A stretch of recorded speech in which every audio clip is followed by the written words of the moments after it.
Hola, ¿qué tal? Sean todos muy bienvenidos a este nuevo espacio, a esta nueva oportunidad de acercamiento entre nosotros y todo el personal de salud que trabaja con nosotros, aquellos pacientes y aquellas personas que desean saber más, conocer un poco más sobre cómo pueden tener un mejor estilo de vida, sobre cómo juntos podemos llegar a conquistar esa salud integral de la que tanto hablamos y que todos queremos. En esta ocasión vamos a hablar específicamente de un tema que debe preocuparnos a todos, de algo que ya se trata hoy de un verdadero problema de salud pública, como es precisamente el tema de la obesidad y su consecuencia con el síndrome metabólico. Entonces, sin más preámbulos, vamos a hablar de ello. Esperamos que la información sea lo suficientemente clara y que sobre todo sea de mucha utilidad para todos aquellos que han llegado a este punto, invitándolos también a que nos ayuden a crecer, a que se suscriban, a que nos regalen su like, dedito arriba, y también vamos a estar atentos a las preguntas que puedan surgir en los comentarios a este video. ¿Por qué es necesario hablar? Veamos un poco los números respecto a este verdadero problema de salud pública. Hemos pasado del año 1971 de un estado en el cual teníamos un mayor porcentaje de individuos desnutridos que de individuos obesos.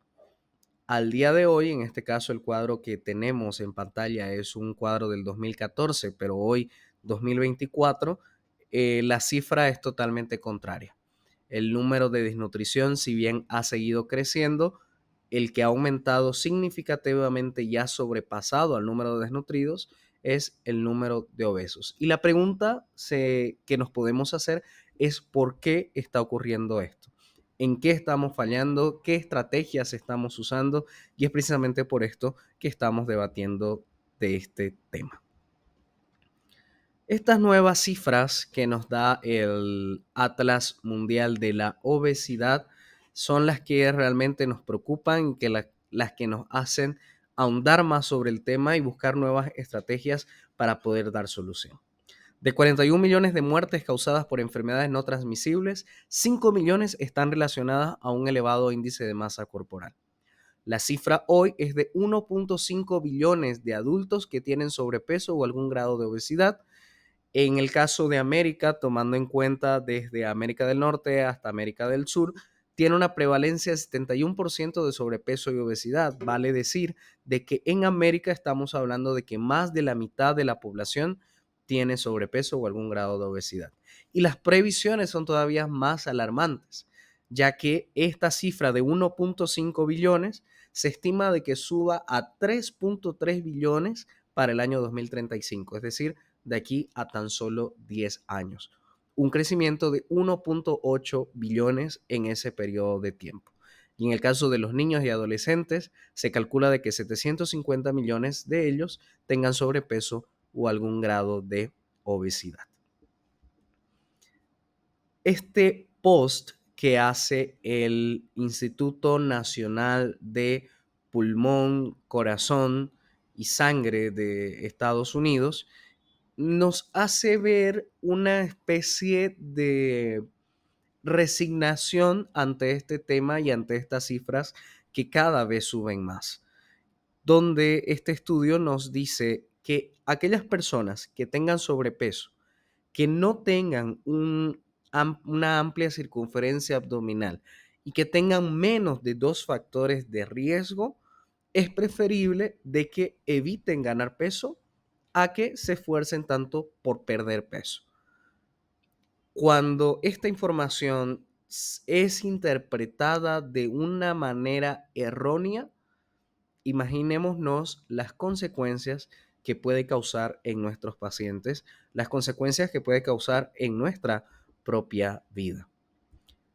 Y esta desesperación por querer controlar estas cifras, en medio de esta desesperación, aparecen cada vez métodos supuestamente innovadores o que prometen resultados rápidos o una aparente solución al tema de la obesidad, como lo es la cirugía bariátrica. Este reporte de industria del año 2022 nos muestra un crecimiento aproximado en 10 años, desde el 2012 hasta el 2022, del número de cirugías bariátricas. En este caso nos está hablando del mercado, una cuestión monetaria que obviamente debemos entender de que está por detrás de la realización de estos procedimientos. Tomando en cuenta de que la indicación para pacientes que deben ingresar a cirugías bariátricas inició siendo pacientes con alto riesgo cardiovascular, pacientes con complicaciones metabólicas serias como diabetes mellitus. Sin embargo, el día de hoy todos somos conscientes de que pacientes que simplemente tienen un problema para bajar de peso o que en teoría han agotado todas sus opciones posibles, eh, y que no tienen grandes factores de riesgo asociados, pues se están sometiendo como una alternativa fácil y efectiva, supuestamente, a el tema de la cirugía bariátrica. Algo que parece incluso chistoso es lo que vemos en esta siguiente diapositiva. Este es un tratamiento que se empezó a dar en el país de Paraguay, donde los pacientes se hacían colocar una especie de dispositivo en la lengua que les permitía bajar de peso. De manera que cuando ellos sentían esta incomodidad, incluso tenían dificultades para deglutir, pues claro, bajaban de peso. En conclusión, lo primero que debemos entender respecto a la obesidad es que es un problema multifactorial. Son muchos factores los que están asociados y por ende, al ser multifactorial, debemos tratar cada uno de estos factores, no de manera aislada, sino como un todo. Y es precisamente el punto que quisiera que entendiéramos, de que precisamente el fracaso de los tratamientos para obesidad y síndrome metabólico está en esto, en tratar síntomas pero no al paciente como un todo, en tratar uno que otro factor, pero no todos los factores como debería ser hecho. Segundo, que es necesario que quede claro, no es una enfermedad aguda, tomando en cuenta la agudez o la cronicidad de la enfermedad, no como la duración de la enfermedad, sino como la evolución de la enfermedad. Es una enfermedad que a lo largo de los años ya va causando daños y que, como ha sido demostrado, por ejemplo, un paciente antes de desarrollar diabetes mellitus o antes de que la diabetes mellitus esté establecida y pueda ser diagnosticada, son por lo menos 10 a 12 años atrás que empezaron los problemas y que pudieron haberse detenido en su momento. Debo ver siempre el origen de la obesidad. Si, por ejemplo, la compulsión alimentaria de mi paciente está relacionada a cuadros excesivos de estrés o de ansiedad, mientras yo no maneje el originante o el causante de esa ansiedad, de esa compulsión alimentaria del paciente, probablemente cualquier intento de tratamiento sea un fracaso. Siempre va a conllevar a disturbios metabólicos y este disturbio o este desequilibrio va a ser nutro, neuro, endocrino y metabólico. Nutro porque va a alterar el tema nutricional del paciente, neuro porque va a ir a afectar todo lo que son los sistemas de recompensa, neurotransmisores, neuropéptidos, endocrino porque el tema de secreción hormonal, todo aquello relacionado a la insulina, glucagón, a la estimulación de la producción de ciertos péptidos como GLP-1, como GIP, se van a ver afectados, y metabólico porque claro, el problema de fondo siempre va a ser un tema metabólico y el verdadero problema en realidad va a ser las complicaciones metabólicas y oxidativas que nuestros pacientes, que yo como paciente puedo tener. ¿Cómo fue que empezó a darse este concepto de síndrome metabólico? Por allá por 1989 empezó a verse de que había cierta relación entre pacientes que tenían hipertensión, obesidad central, dislipidemia e hiperglicemia. Para que los pacientes puedan entender, es más o menos como ver de que estas enfermedades estaban en una especie de combo. Cuando venía una, generalmente venía asociada a la otra o a otras dos. Y a esto de acá se lo llamó en un inicio síndrome X. Años más tarde, desarrollando muchas más investigaciones, se llegan a establecer ya criterios específicos para este síndrome X que pasó a llamarse síndrome metabólico en los días de hoy. En la bibliografía vamos a encontrar distintos criterios diagnósticos de síndrome metabólico. Yo he decidido incluir acá un criterio del año 2009 de la Federación Mundial del Corazón y Circulación. ¿Qué nos dice estos 5 criterios? Una circunferencia abdominal elevada, en el caso de mujeres mayor a 82-84, varones mayor a 102, triglicéridos mayores o igual a 150 miligramos por decilitro, colesterol HDL menor a 50 miligramos por decilitro en mujeres y menor a 40 miligramos por decilitro en varones, presión arterial mayor a 130,85 y glucosa en ayunas mayor o igual a 100 miligramos por decilitros. Cuando el paciente tiene al menos 3 de estos 5 criterios, ya podemos decir de que está cursando un cuadro de síndrome metabólico. Usualmente esto, claro, consecuencia a un sobrepeso que se convirtió en algún grado de obesidad. El gran problema que tenemos precisamente a la hora de encarar tratamientos para bajar de peso o para hacer frente a la obesidad y al síndrome metabólico es esto que podemos llamar de una visión reduccionista de la obesidad. Lo que comentaba anteriormente, entender el tema de la obesidad como factores aislados que deben ser tratados de manera aislada y no así como un todo. Generalmente lo que se suele pensar es esto y podemos compararlo con lo que vemos en pantalla a lo que es la primera ley de la termodinámica, donde podemos pensar de que la gordura corporal, aquel exceso de gordura que tanto me molesta, es igual o es resultado de la ingesta calórica y el ejercicio físico que yo pueda realizar durante el día. De manera que para bajar esos niveles de gordura corporal pareciera ser sencillo o simplemente disminuyo la ingesta o aumento la cantidad de ejercicio físico. Sin embargo, vamos a ver de que hay 5 errores respecto a esta visión reduccionista que entendiéndolos nos vamos a dar cuenta cómo esto no es tan fácil como parece y vuelvo a decir, como al ser un problema multifactorial, todos los factores deben ser tratados en conjunto y no así como factores aislados. El primer error que puede tener esta visión reduccionista es pensar que la ingesta calórica y el gasto energético no son variables independientes. ¿Esto qué quiere decir? Veamos, por ejemplo, un solo péptido involucrado, una sola hormona, disculpen, involucrada, que en este caso va a ser la leptina, que va a ser secretada por el tejido adiposo.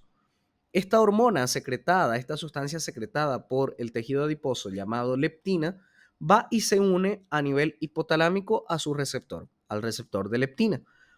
Este receptor de leptina va a estimular cierto tipo de neuronas llamados POMS y CART, proopiomelanocortina, y CART, que es el transcrito regulado por cocaína y anfetamina.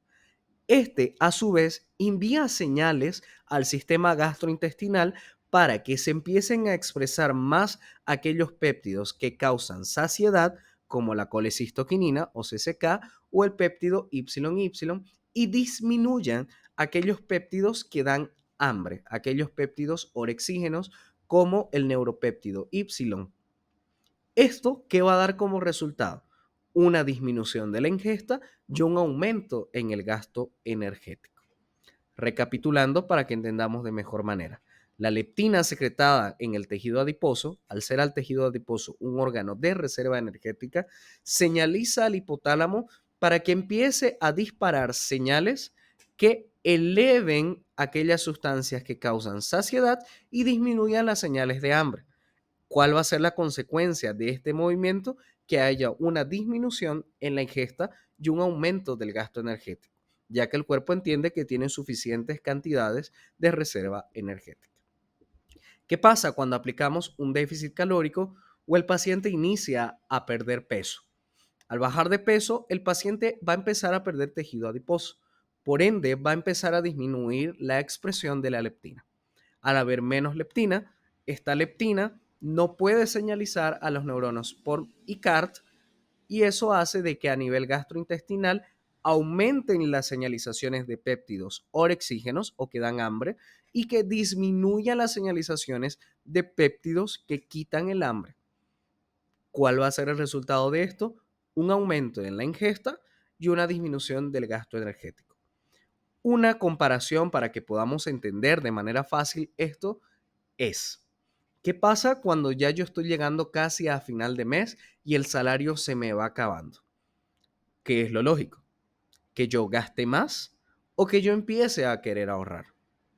Si el salario se me está acabando, lo lógico es que yo empiece a querer ahorrar y que es más, yo empiece a buscar otros ingresos para poder sobrevivir hasta que se me dé un nuevo salario. Algo así ocurre con el tejido adiposo. Recordemos de que el tejido adiposo es uno de los principales órganos de reserva energética. Un gramo de gordura nos va a dar aproximadamente 9 kilocalorías. ¿Esto qué quiere decir? Cuando empieza a disminuir drásticamente o bruscamente el tejido adiposo del paciente, el cuerpo entiende que se están acabando sus reservas energéticas. Se me está acabando el salario. ¿Qué tengo que hacer? Empezar a ahorrar por un lado. Ese ahorro, ¿qué va a ser? La disminución del gasto energético que estamos viendo en pantalla. Por otro lado, yo quiero tener nuevos ingresos para que no se acabe aquello que tengo. ¿Eso qué es? Un incremento en la ingesta. Entonces, un déficit calórico mal establecido o mal acompañado, lejos de hacer perder peso al paciente, nos puede dar resultados a corto plazo, pero puede empeorar el problema a largo plazo, ya que el cuerpo va a entender de que se están acabando sus reservas energéticas.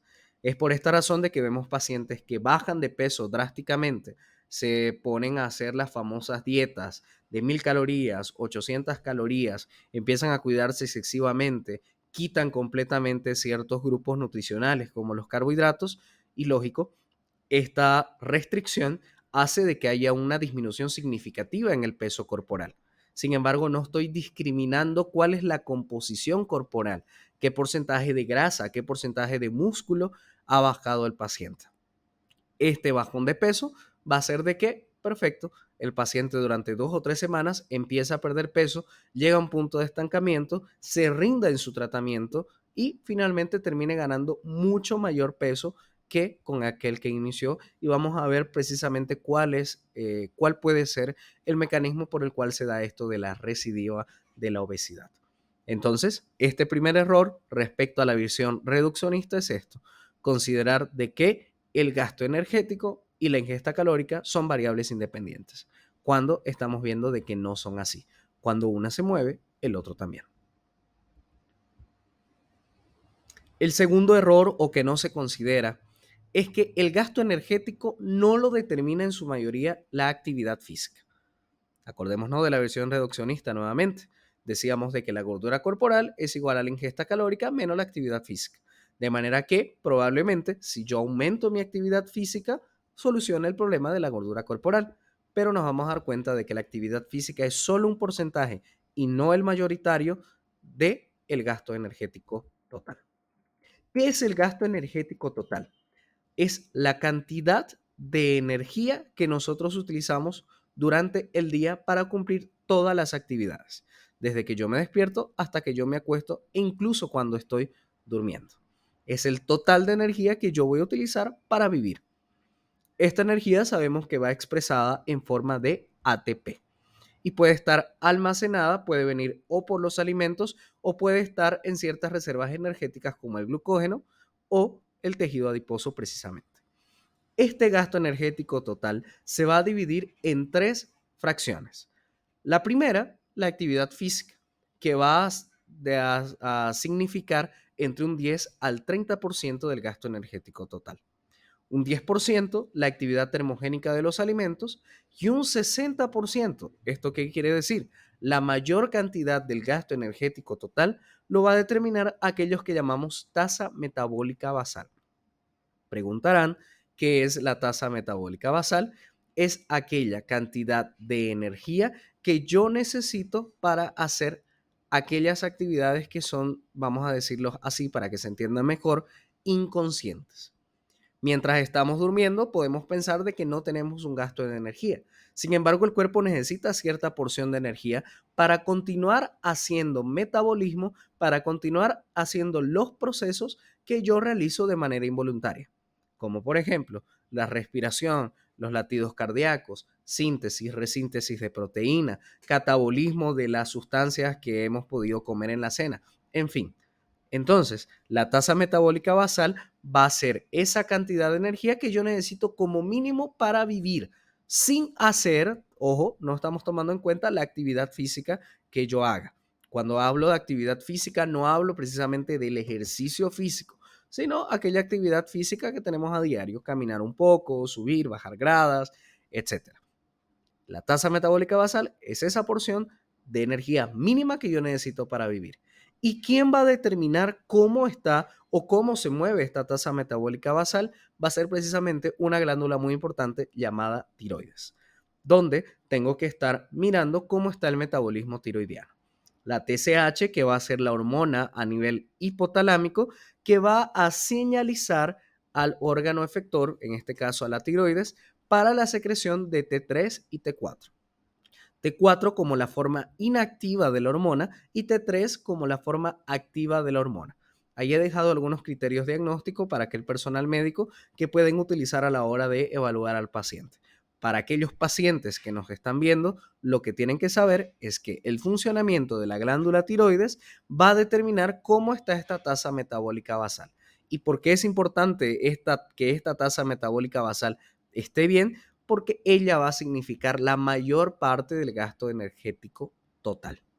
Un mal funcionamiento de la glándula tiroides en enfermedades como hipotiroidismo o hipertiroidismo, hemos visto, y no es misterio para nadie, de que puede influenciar en el peso del paciente. ¿Y qué pasa con el estrés? ¿Cómo el estrés o cómo niveles de estrés pueden llegar a afectar a la glándula tiroides?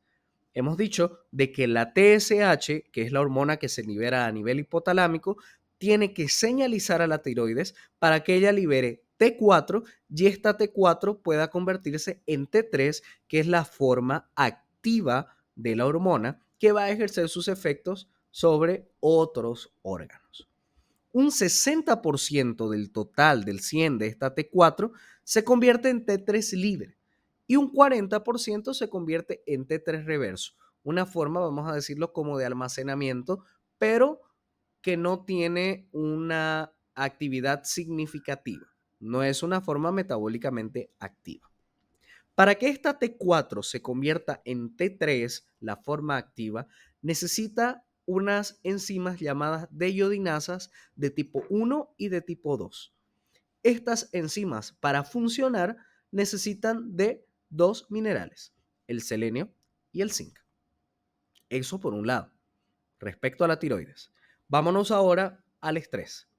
Cuando yo tengo niveles elevados de estrés, mis glándulas suprarrenales tienen que empezar a producir una hormona que hoy es muy bien conocida llamada cortisol, para que este cortisol vaya a señalizar a otros órganos, como por ejemplo el hígado, para que haga procesos de gluconeogénesis, es decir, formar azúcar a partir de otras sustancias, porque el cuerpo entiende que al estar en una situación de estrés necesita mayor cantidad de energía para sobrevivir. Perfecto. Pero, ¿qué tengo que tomar en cuenta? Que para que esta síntesis de cortisol se dé, necesito también zinc. De manera que cuando yo tengo elevados niveles de estrés, aumento la demanda de producción de cortisol. Esta demanda de producción de cortisol aumenta la demanda del mineral zinc. Ya hemos dicho de que ese zinc era importante para las enzimas deyodinasas que convertían la T4, la forma inactiva, en T3. De manera que podemos decir de que este zinc está siendo secuestrado por la glándula suprarrenal para producir cortisol, quedando muy poca cantidad para la conversión de T4 en T3. Como consecuencia que tengo una mayor proporción de T3 reverso, que no es metabólicamente activo, y una menor proporción de T3 libre, que es lo que yo necesito para mantener que, habíamos hablado anteriormente, la tasa metabólica basal, que significaba aproximadamente el 60% del gasto energético total. Es por esta una de las razones por las cuales podemos concluir de que en definitiva el estrés va a ser uno de los mayores obesogénicos que tengamos. De ahí que deducimos, si no tratamos el problema de fondo, como había mencionado al inicio, el estrés, difícilmente yo pueda tener éxito a la hora del tratamiento de la obesidad, además de otros factores que vamos a tratar de resumirlos y mencionarlos a continuación. Un tercer error que podemos tener es pensar que la ingesta calórica es un acto controlable. Aquello que decimos, si él come es porque quiere. Hoy, numerosos estudios nos demuestran de que el metabolismo de la persona obesa lo predispone de por sí a tener más hambre. Entonces, la ingesta calórica no es un acto del todo consciente y controlable. ¿Por qué? Porque a lo largo de todo el cuerpo, ¿sí? Nosotros tenemos distintos neuropéptidos o péptidos que van a señalizar al cerebro, van a dar señalizaciones de saciedad o de hambre. Miremos, por ejemplo, uno de los más conocidos, la grelina. La grelina es un péptido que precisamente envía al hipotálamo señalizaciones de hambre para que aumente la ingesta calórica y baje el gasto energético. Ese, por ejemplo, es uno de los neurotransmisores de los péptidos que supuestamente soluciona este problema la cirugía bariátrica. Pero estamos viendo en pantalla que son muchos los que están involucrados. Y el equilibrio, la perfecta sinfonía, podemos decir, que se dé entre estas sustancias, va a ser lo que me dé un equilibrio en lo que es mi peso corporal.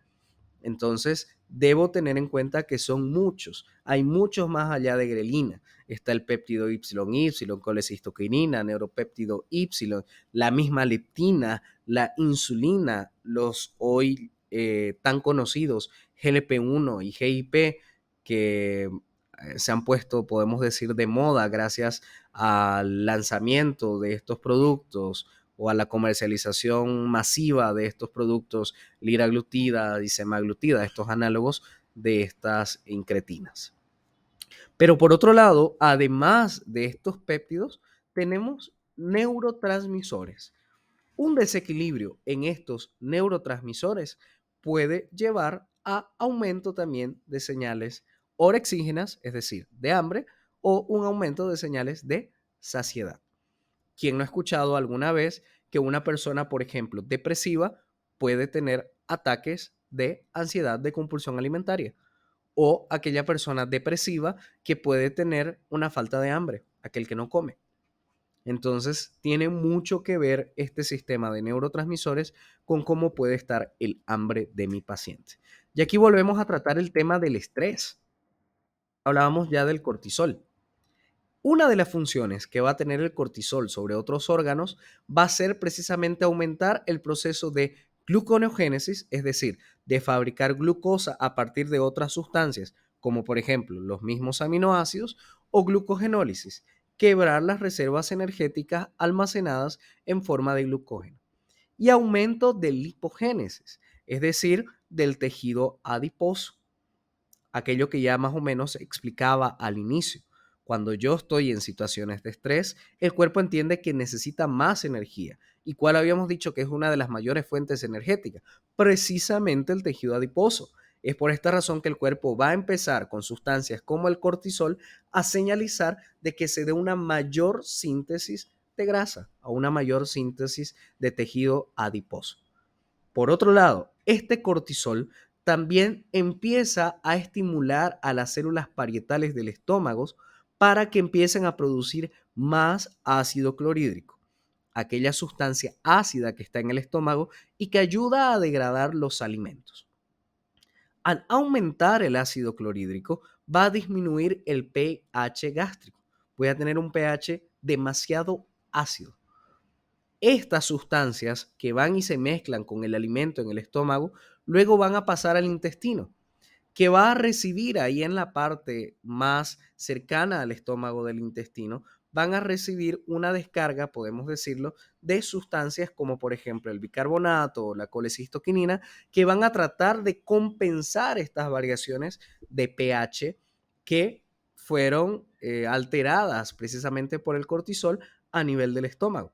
Sin embargo, este pH todavía no ha podido ser regulado y es demasiado ácido para estar en el intestino. Esto provoca de que haya una disminución de la flora bacteriana intestinal. ¿Qué ocurre? La flora bacteriana intestinal es la responsable de producir aproximadamente un 75% de un neurotransmisor llamado serotonina y que todos conocemos hoy, lo conocemos como aquel neurotransmisor de la felicidad y del bienestar. Al disminuir las cantidades o la producción de serotonina, ocurre un desequilibrio en un sistema que incluye a los neurotransmisores serotonina, dopamina y noradrenalina. Miremos este estudio del año 99, ya han pasado algunos años, en el cual se dio a un grupo de pacientes de sexo femenino que se les pidió de que memoricen 2 dígitos. Luego de memorizar 2 dígitos, se les ofreció una torta de chocolate y una ensalada de frutas. Luego de memorizar los 2 dígitos, un 45% escogió la torta de chocolate y un 55% escogió la ensalada de frutas. Proporciones similares. Sin embargo, cuando se les pidió memorizar números de 7 dígitos, cambió la figura. Es decir, hubo un aumento en la demanda, hubo un aumento en las cantidades de estrés y por ende, ¿qué pasó con las pacientes? Un 72%, más de la mitad, escogió la torta de chocolate y solo un 28% escogió ensalada de frutas. Esto es nada más para que entendamos cómo los sistemas de neurotransmisores, los sistemas de recompensa, tienen influencia incluso en las decisiones a la hora de escoger los alimentos que comemos. Y veamos rápidamente qué pasa o cómo podemos diagnosticar estos neurotransmisores, porque sabemos de que por temas de practicidad, hacernos test, por ejemplo, de evaluación de niveles de neurotransmisores en plasma o en orina, pueden demorar mucho tiempo, pueden tener resultados que muchas veces no son tan fiables y no son tan aplicables a la práctica diaria. Entonces, ¿cómo yo puedo reconocer que tengo cierto desequilibrio en los neurotransmisores? Precisamente con la sintomatología o la clínica que yo como paciente tenga o que mi paciente en el consultorio tenga. La serotonina.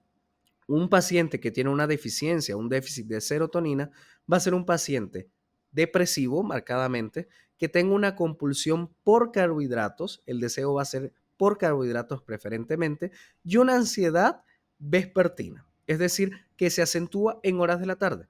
Yo no tengo, doctor, ansiedad por la mañana. Yo en la mañana estoy tranquilo, pero ya empieza a llegar eso de las 5 o 6 de la tarde y deseo comerme todo lo que hay en la heladera. Algunos activos que podemos utilizar acá, que los médicos pueden utilizar para su prescripción, son el 5-HTP, el 5-hidroxitriptófano como fuente o materia prima del neurotransmisor serotonina, la fluoxetina o algún otro inhibidor selectivo de recaptación de serotonina para ayudar a que esta serotonina que se produzca no se recapte, por ende pase más tiempo en el espacio sináptico, dando la señalización que yo quiero que dé. Algo importante aclarar acá es que yo debo tener cierto conocimiento en farmacología para determinar qué tipo de inhibidor selectivo de recaptación de serotonina voy a dar a mi paciente. Recordando de que hay algunos que incrementan las señalizaciones de hambre y hay otros que disminuyen las sensaciones de hambre.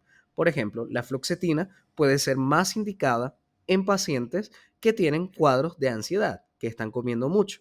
Sin embargo, tendremos a otro fármaco del grupo, la sertralina, que va a ser indicada para todo lo contrario, aquel paciente depresivo que quizás no tiene hambre, pero no es el caso del que estamos hablando ahora. Y el hipericum, que va a ayudar igual a un mejor funcionamiento de los receptores de serotonina. Fijémonos entonces que estamos viendo de una forma integral a los neurotransmisores. No solo dando un fármaco para inhibir su recaptación o mejorar su señalización, sino también dando la materia prima, el aminoácido o su derivado para su síntesis de manera natural endógena en el cuerpo y otros productos como fitoterápicos que pueden ayudarnos a mejorar la señalización de estos receptores del neurotransmisor. Veamos el otro neurotransmisor, la dopamina. Pacientes que tienen un déficit de dopamina presentan unas ganas excesivas por tomar café, fumar, alcohol, todo aquello que produzca dependencia, una apatía marcada matinal. Será un paciente que agarra y dice, yo no me puedo parar en la mañana, me levanto, pero no quiero pararme de la cama. Recién a eso de las 10, 11 de la mañana ya el día empieza a cobrar sentido para mí, antes imposible, y un deseo marcado de dulces en específico. Acordémonos, por ejemplo, que el chocolate va a ser uno de los mayores dopaminérgicos que tenemos. ¿Qué activos puedo recetar, puedo prescribir a mi paciente o con qué activos yo puedo suplementarme como paciente? La cafeína, teniendo cuidado la sensibilidad que algunos pacientes pueden tener a la cafeína. Recordemos que hay pacientes hipersensibles, pacientes que con una dosis muy pequeña ya tienen efectos rápidos y pacientes que con dosis altas no tienen un efecto tan marcado. Y por otro lado, los metabolizadores rápidos o lentos de la cafeína. Pacientes que pueden tomarse una taza de café y al instante se duermen, o pacientes que tomando una taza de café a eso de las 2 de la tarde probablemente lleguen las 11, 12 y no puedan conciliar el sueño. Entonces, teniendo cuidado eso, por un lado, y por otro, tomando en cuenta de que la cafeína, por el tema de laxantinas que tiene, puede descompensar un poco el sistema cardiovascular, teniendo la precaución con pacientes hipertensos y tomando en cuenta también que la vida media de la dopamina es muy corta. Entonces, la cafeína vendría a ser más para dar como una especie de rush al paciente, una especie de un arranque rápido, de una nivelación rápida. Por otro lado, tenemos la mucuna. La mucuna va a ser una leguminosa rica en L-dopa. Si analizamos la biosíntesis del neurotransmisor dopamina, uno de sus precursores va a ser precisamente la L-dopa. Entonces estoy dando con mucuna, iniciando siempre, recomendando de la dosis más baja, ir subiendo gradualmente, materia prima para la dopamina. Bupropiona, que me va a ayudar a la hora del tema de la transmisión, inhibiendo su recaptación. Tirosina, como aquel aminoácido precursor esencial de la dopamina y de todas las aminas. Ashwagandha, que va a ser importante acá la ashwagandha precisamente para alargar la vida media de la dopamina, y la coenzima Q10 como un elemento indispensable a la hora de tener más energía y que puede ayudar con este tema de la adinamia o la apatía del paciente. Luego tenemos a la noradrenalina. La deficiencia de noradrenalina generalmente se da en pacientes no con un cuadro de estrés agudo, donde la noradrenalina puede estar todo lo contrario, demasiado alta, sino pacientes con estrés crónico. Aquellos pacientes que ya han agotado este eje hipotálamo hipófisis adrenal y que en este momento ya tienen una deficiencia de cortisol, tienen una deficiencia de noradrenalina. El deseo marcado va a ser aquel deseo por comer salados. Sin embargo, bien sabemos que el salado nunca va solo, sino que generalmente va acompañado de un carbohidrato. Y el deseo por carbohidratos era deficiencia ¿de quién? De serotonina. De manera que siempre tengo que asociar la noradrenalina a una deficiencia probable de serotonina. ¿Qué puedo dar entonces? Tirosina, porque recordemos de que el ciclo de síntesis, de biosíntesis, va la dopamina, la noradrenalina y la adrenalina, pero el papá común es la tirosina, tirosina como materia prima, cafeína, que ya hemos comentado anteriormente, mucuna, que también la hemos mencionado, 5-HTP como materia prima de serotonina y venlafaxina. Venlafaxina, que puede ser en este grupo de fármacos de inhibidores de la recaptación tanto de serotonina como de noradrenalina.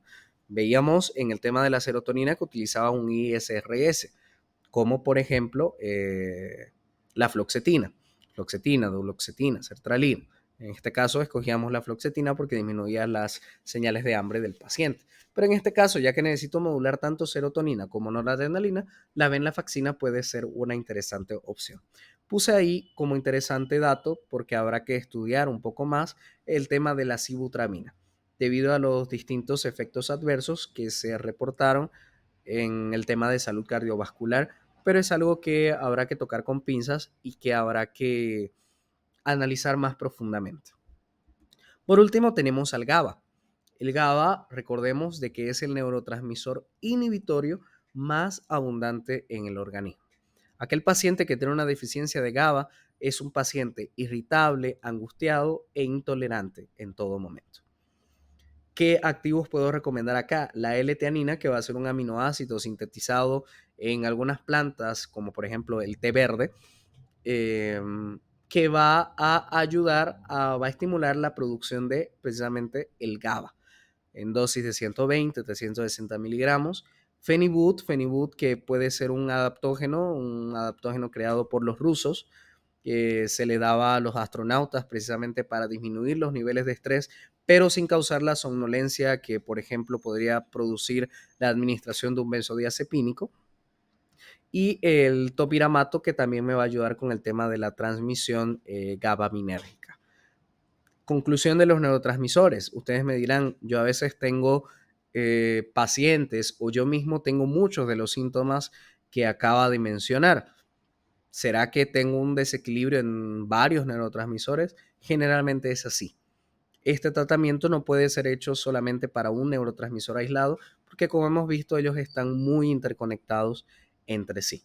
Veíamos al principio, por ejemplo, cuando el tema de la serotonina empieza a descontrolarse por una disminución de la flora bacteriana intestinal que la produce, automáticamente los otros dos neurotransmisores asociados a este sistema, que van a ser la noradrenalina y la dopamina, también se van a ver afectados, resultando o en cuadros de ansiedad o en cuadros de depresión o algunas otras patologías a nivel psiquiátrico que podamos tener. Entonces será muy importante ver cómo están los niveles de estrés del paciente, cuál es la sintomatología y cuál es la clínica que está presentando el paciente. Además, claramente, de acompañarlo con aquellos estudios de laboratorio que sean pertinentes. La pregunta que todos nos hacemos es por qué volvemos a engordar, cuál es el tema de la recidiva de la obesidad. Comparto rápidamente este estudio que fue realizado en el año 2016, en mayo del 2016, con los participantes de un reality llamado The Biggest Loser. Acá en Bolivia hubo un semejante a él que se llamaba Cuestión de Peso. Aquellas personas de nacionalidad boliviana que nos sigan quizás pueden acordarse de él. Y empezó a evaluarse ciertos parámetros en estos pacientes. Se vio primeramente la variación del peso que ellos tuvieron. Vemos de que al final de la etapa, al final del reality, todos estos pacientes bajaron en promedio 58,3 kilogramos. Sin embargo, otro parámetro que se vio fue aquella tasa metabólica basal que veíamos de que era el 60% del gasto energético total, aquellas calorías indispensables que yo necesitaba para vivir.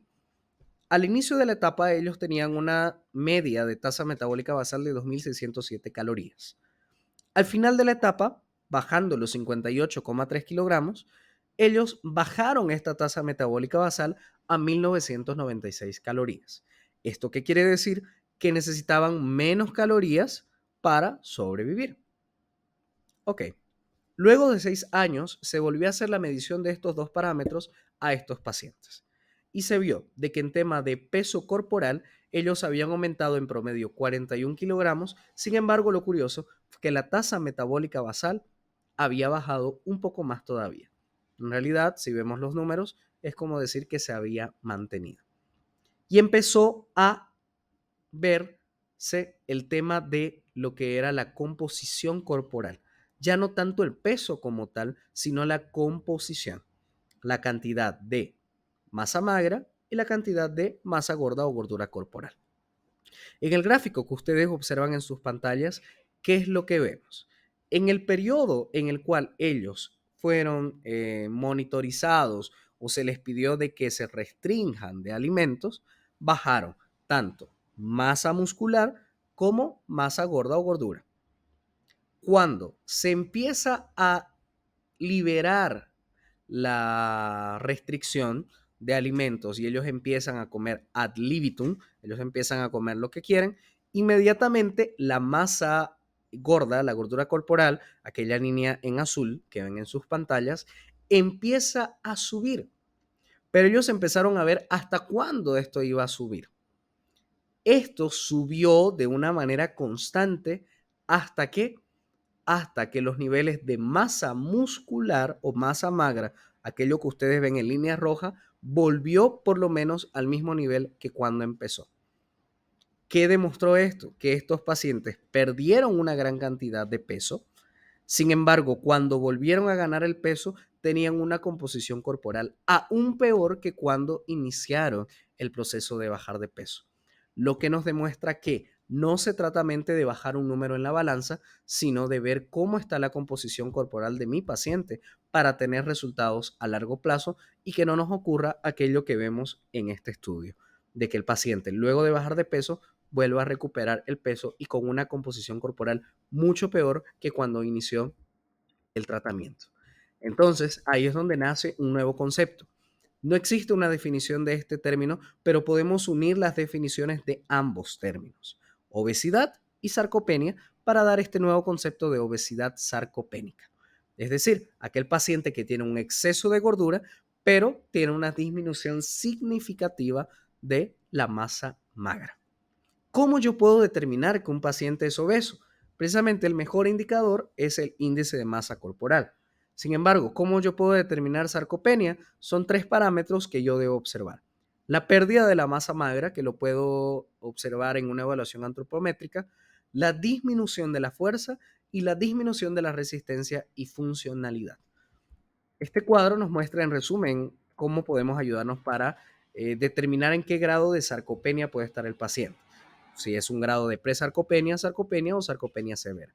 Presarcopenia cuando solamente tengo una pérdida de la masa muscular. Esto visto en un estudio antropométrico. Sarcopenia cuando yo tengo una disminución de la masa muscular visto en estudio sarcopénico y tengo o una disminución de la performance, el rendimiento, la resistencia, o una disminución en la fuerza. Y sarcopenia severa cuando yo tengo una disminución de la masa magra visto en medición antropométrica y una disminución de la fuerza y una disminución de la performance o resistencia muscular. Si yo tengo esto y mi paciente tiene este cuadro y por otro lado está obeso, estamos hablando de un problema de obesidad sarcopénica. Pero la gran pregunta es entonces, si ya hemos determinado la importancia de hacer crecer o preservar la masa magra durante un proceso de bajar de peso, ¿cómo yo puedo preservar la masa magra? Son tres pilares los que nos van a ayudar.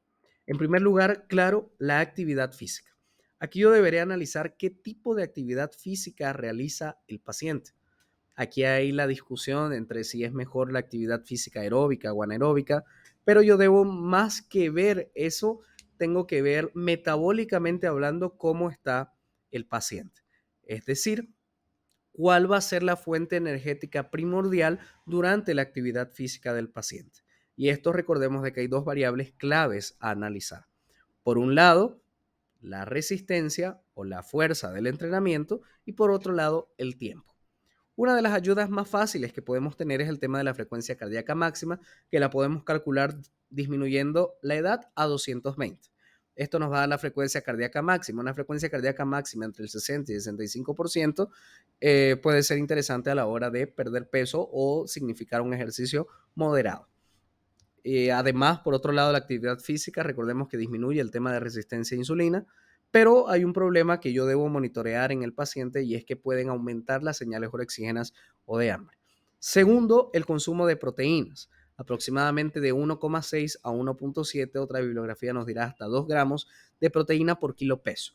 Más de eso puedo tener un problema metabólico, entonces también monitorear cómo está el consumo de proteínas del paciente y ahí es donde pueden quizás ayudarnos ciertos suplementos como el whey protein. Y por último, ver cómo está el tema hormonal, ya que hemos visto de que el tema hormonal puede influenciar directamente en lo que es la ganancia de masa muscular, en lo que es la hipertrofia del tejido muscular. Tendré que ver la aromatización que se da en exceso en el tejido adiposo, cómo están los niveles de testosterona en el paciente, en el caso de las pacientes mujeres, cómo están los niveles de estradiol, estriol, progesterona, cómo están los ciclos menstruales, para tratar de regular también esa parte, vuelvo a decir, viendo de que el paciente no son casos aislados o no son sintomatologías aisladas, sino que es un todo. Aeróbico o anaeróbico. Este estudio, en resumen, lo que nos muestra es que la combinación siempre va a ser lo ideal. La combinación del ejercicio aeróbico y anaeróbico. Y otra cosa que tenemos que tomar en cuenta, no se trata tanto de caminar, saltar la cuerda o hacer crossfit o hacer ejercicio de musculación en el gimnasio. Esto de aeróbico y anaeróbico yo tengo que hablar intracelularmente. Es decir, qué proceso se está dando. Aquí yo tengo que tener un poco de bioquímica y aquí era un poco la experticia del entrenador o del encargado de actividad física a la hora de prescribir la actividad física al paciente. Cuarto error, que el crecimiento del tejido adiposo no es un evento pasivo. El tejido adiposo, si bien es un órgano de reserva, no podemos pensar de que él solo está ahí reservando, sino que él al crecer empieza a secretar otras sustancias. Ya hemos visto, está el tema de la leptina, pero también está el tema de las citoquinas proinflamatorias, que aumenta el cuadro de estrés oxidativo, que aumenta el cuadro inflamatorio del paciente, y es precisamente ahí donde yo tengo que empezar a tratar esto del tejido adiposo, de empezar a tratar administrando antioxidantes, administrando antiinflamatorios, porque si el tejido adiposo está en crecimiento, pues obviamente también las sustancias que él secreta también están viéndose aumentadas. Aquí es donde va, por ejemplo, este tema de la resistencia a la insulina de la que hablamos tanto. Cuando yo tengo un paciente obeso, esto empieza a elevar los niveles de obesidad central.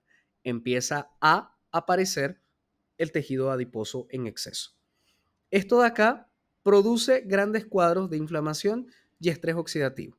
¿Por qué? Porque ya hemos dicho, este tejido adiposo empieza a expresar citoquinas proinflamatorias que aumentan la inflamación y el estrés oxidativo, causando ¿qué? Resistencia a la insulina, que a su vez agrava el cuadro de obesidad. Por otro lado, esta inflamación y estrés oxidativo hace de que haya una hipertrofia del adipocito y una lipotoxicidad. Incrementa la diferenciación de preadipocitos, es decir, nos predispone a tener todavía más adipocitos. El resultado de esto, sobre todo de la resistencia a la insulina causada por una obesidad, va a ser una hipertensión arterial y dislipidemias que pueden llevarnos finalmente a un cuadro de aterosclerosis.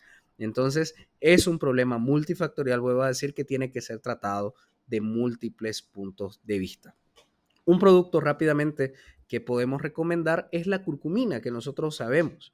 Se recomienda, por ejemplo, su consumo en ayunas, en shots, con jengibre, pero la tecnología nos ha permitido tener nuevas formas más biodisponibles y que puedan ser mejor aprovechadas o utilizadas por el cuerpo. Es el caso del Curate, que es una curcumina extraída de la cúrcuma, pero con nanotecnología que hace de que tenga una mayor biodisponibilidad en el cuerpo. ¿Cuál va a ser el beneficio principal? Al administrar o al suplementarnos con curcumina, la curcumina va a empezar a elevar una sustancia, unos receptores, mejor dicho, PPAR gamma, PPAR gamma. Estos de acá van a permitir de que esa glucosa no quede circulando, sino que pueda o le permita ingresar al tejido adiposo. Por otro lado, va a expresar sustancias como la PGC1 alfa, que va a estimular a la biogénesis mitocondrial. Teniendo mayor mitocondrias, yo tengo un mayor consumo, una mayor quema de grasa.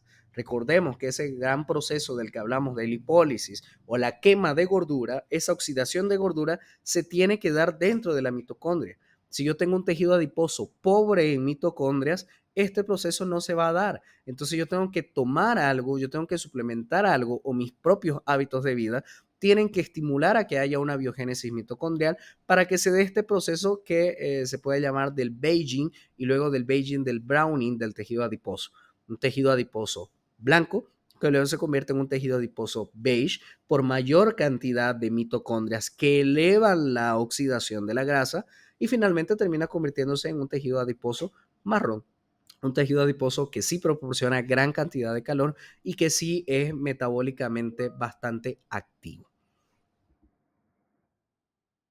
Por último, debemos considerar de que una caloría no es igual a una caloría. Es decir, consumir 100 calorías de un alimento demasiado rico en carbohidratos y muy pobre en proteínas no será lo mismo que consumir 100 calorías de un alimento muy rico en proteínas pero bajo en carbohidratos. Esto como conclusión que podemos sacar, muchas veces no se trata de disminuir las cantidades, sino de tratar con la calidad de alimento del paciente. Entonces es algo que tanto el personal médico de salud que nos está siguiendo, nutricionistas, que orientan al paciente pueden ayudar o nosotros mismos como pacientes podemos tomar en cuenta a la hora de realizar nuestras elecciones. Entonces, es necesario tomar en cuenta esto. tomando en cuenta también de que, como vemos en este estudio, nuestras estimaciones calóricas muchas veces nos fallan.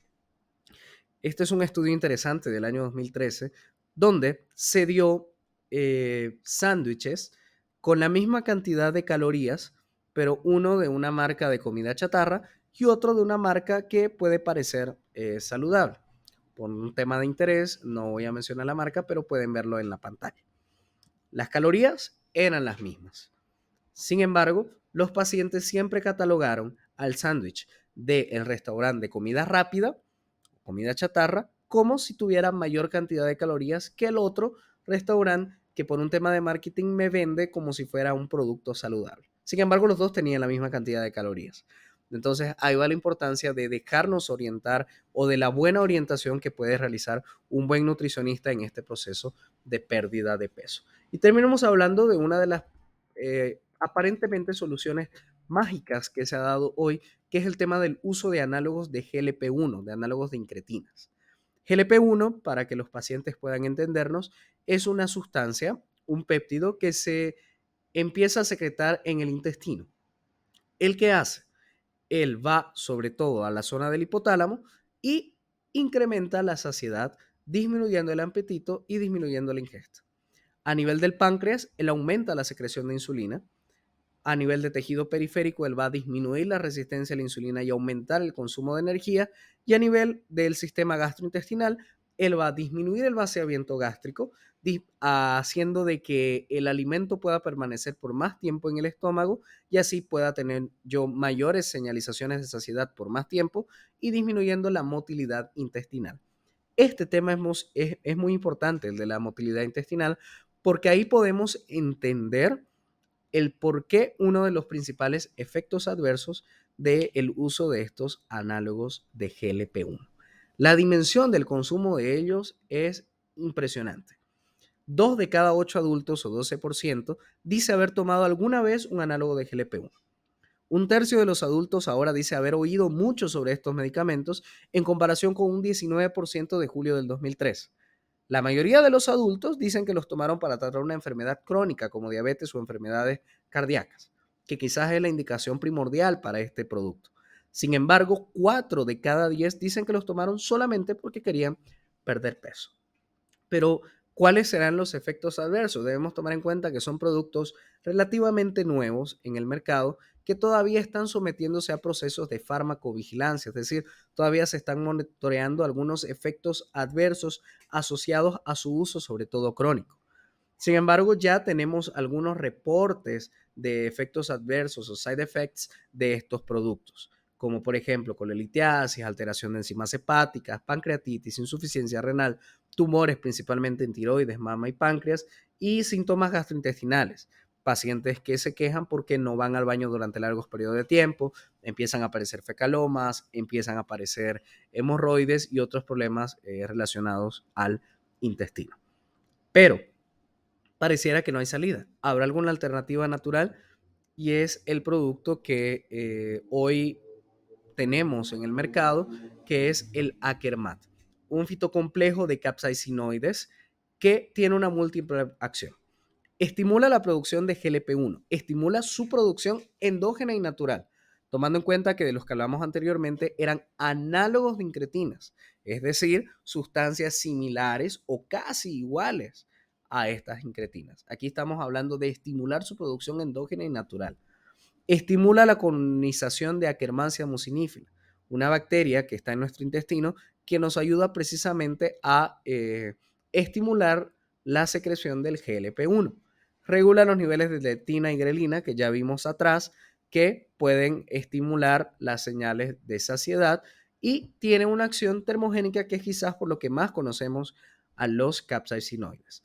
La presentación que podemos encontrar es de 150 miligramos, siempre en una cápsula gastroresistente, debido al que hacer capsaicinoides pueden resultar un poco irritantes en el estómago y que necesitamos de que él no haga su efecto a nivel estomacal, sino que vaya al intestino a ejercer su efecto, que es donde realmente nos interesa, y una acción termogénica.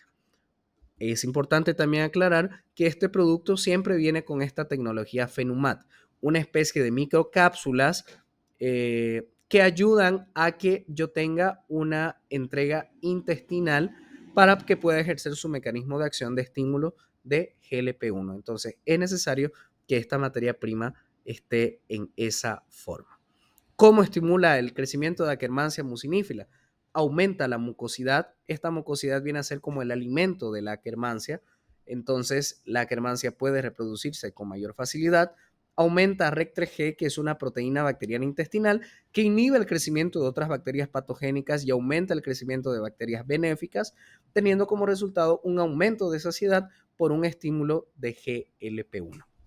Entonces, esperamos que esto pueda ser de gran utilidad para todos aquellos que nos siguen. Los invitamos a seguirnos, a darle like, a suscribirse. Estaremos tratando de subir más contenido como este. Quedamos atentos a sus preguntas en los comentarios.